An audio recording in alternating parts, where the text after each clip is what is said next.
پیارے طلباء و طالبات السلام علیکم۔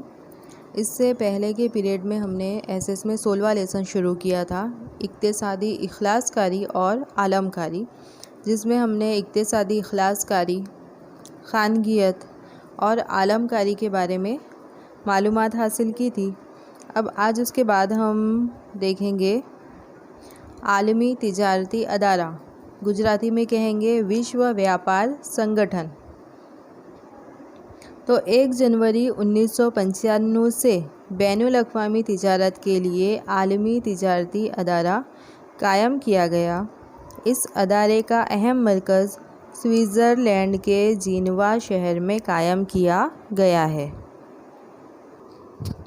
تو بین الاقوامی تجارت یعنی ایک ملک جو دوسرے ملک کے ساتھ تجارت کرتا ہے، یعنی انٹرنیشنل جو تجارت ہوتی ہے اسے بین الاقوامی تجارت کہتے ہیں۔ تو بین الاقوامی تجارت کرنے کے لیے عالمی تجارتی ادارہ قائم کیا گیا ہے۔ اب اس کے کئی مقاصد ہیں، اس کے بارے میں دیکھیں گے۔ تو عالمی تجارتی ادارے کا مقصد دنیا کے ملکوں کے درمیان تجارتی رکاوٹوں کو دور کرنا۔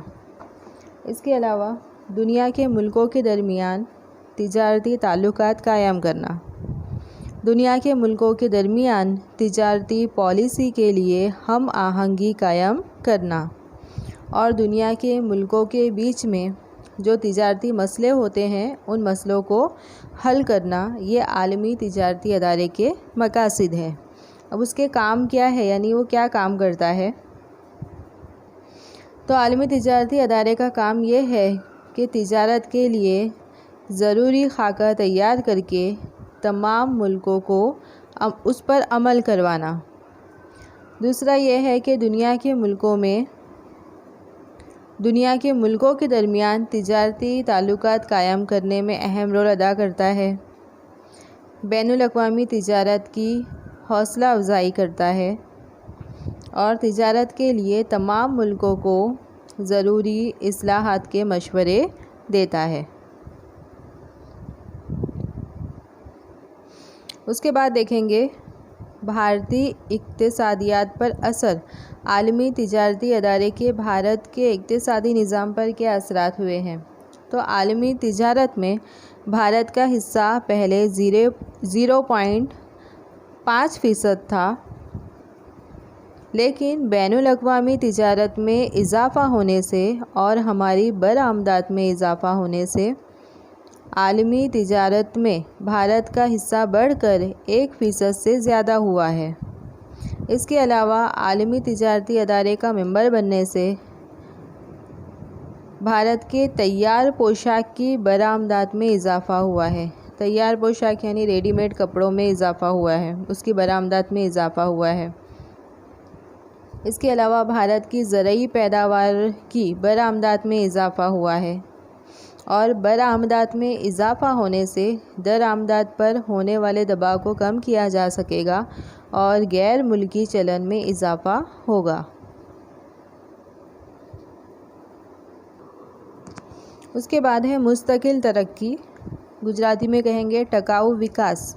تو مستقل ترقی یعنی ایسی ترقی جو ہمیشہ قائم رہے، پیڑھی کی ضرورتوں کو پورا کرنے کے لیے قدرت کو نقصان پہنچائے بغیر دور حاضرہ کی پیڑھی کی ضرورتوں کو پورا کرنا، اسے مستقل ترقی کہتے ہیں۔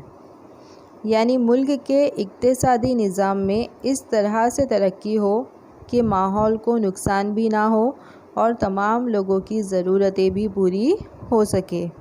تو آج کی نسل نے جو ترقی کی ہے اور جس تیزی سے ترقی کر رہی ہے اسے مستقبل میں قائم رکھا جا سکے، یہ ممکن نہیں ہے۔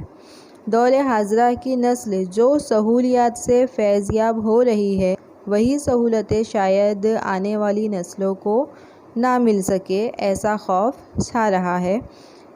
تو اقتصادی ترقی کی وجہ سے قدرتی وسائل کی مقدار میں کمی ہو رہی ہے، جیسے کہ معدنیات کم ہوتے جا رہے ہیں، جنگلات ختم ہوتے جا رہے ہیں، جو آنے والی نسل کے لیے ایک سنگین مسئلہ ہے۔ اس لیے اقتصادی ترقی ایسی ہونی چاہیے جس کی وجہ سے قدرتی وسائل کا کم سے کم استعمال ہو سکے۔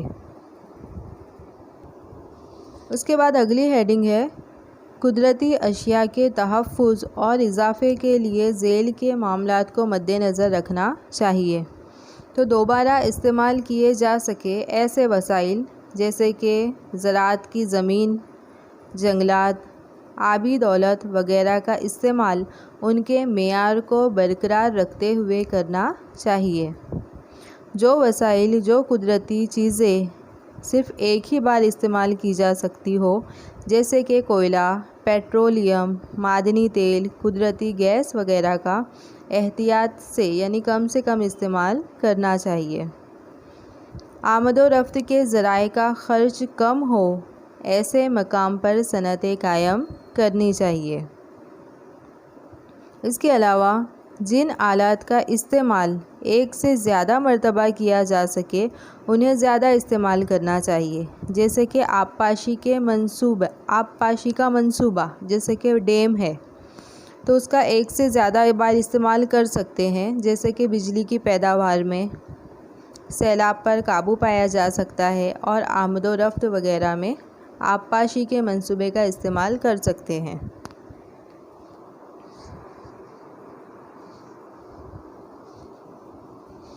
اس کے علاوہ پیداوار کے تمام شعبوں میں شمسی توانائی اور بادی توانائی کا زیادہ استعمال کرنا چاہیے۔ اس کے علاوہ قدرتی اشیاء کا غیر استعمال نہیں کرنا چاہیے، یعنی بے وجہ استعمال نہیں کرنا چاہیے، اور بڑھتی ہوئی گندی رہائش آباد ہونے سے روکنا چاہیے۔ اس کے بعد دیکھیں گے ماحولیات کے تحفظ کے لیے اقدامات۔ تو ماحولیات کے تحفظ کے لیے، اس کی حفاظت کے لیے سویڈن کے اسٹاک ہوم شہر میں 1972 میں پہلی بار زمین کانفرنس کا منصوبہ بنایا گیا۔ اس کانفرنس میں ماحولیات کی حفاظت کے لیے بے شمار اقدامات اٹھانا طے کیا گیا۔ تو بھارت بھی اس میں شامل تھا، اور بھارت سرکار نے ماحولیات کی حفاظت کے لیے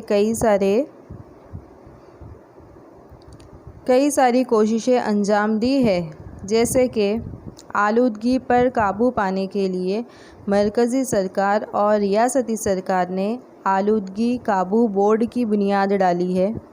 1981 میں بھارت سرکار نے ہوا کی آلودگی پر قابو پانے کا قانون بنایا۔ دنیا بھر میں 5 جون کو یوم ماحولیات کے طور پر اعلان کیا گیا۔ اس طرح ماحولیات کے تحفظ کی ذمہ داری ہم سب کی ہے۔ تو یہ سبق یہاں پر آپ کا پورا ہو چکا ہے۔